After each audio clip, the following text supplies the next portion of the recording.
Hi friends, இன்னைக்கு நாம எல்லாரும் தினமும் சாப்பிடுற ஒரு முக்கியமான விஷயம் பத்தி பேச போறோம்.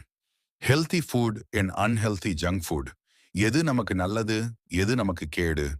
ஹெல்தி ஃபுட் என்ன? ஹெல்தி ஃபுட் நம்ம உடலுக்கு தேவையான வைட்டமின், புரதம், ஃபைபர் எல்லாம் நிறைந்த உணவுகள். உதாரணம் சொல்லணும்னா காய்கறிகள், பழங்கள், கீரைகள், முழுதானியங்கள், முட்டை, பால், பருப்பு, மீன். இந்த மாதிரி உணவுகள் நம்ம உடலை பலமாக்கும், நோய் வராம பாதுகாக்கும், மூளை நல்லா வேலை செய்ய உதவும். ஜங்க் ஃபுட் என்ன? சத்துக்கள் குறைந்து அதிக எண்ணெய், உப்பு, சர்க்கரை உள்ள உணவுகள்.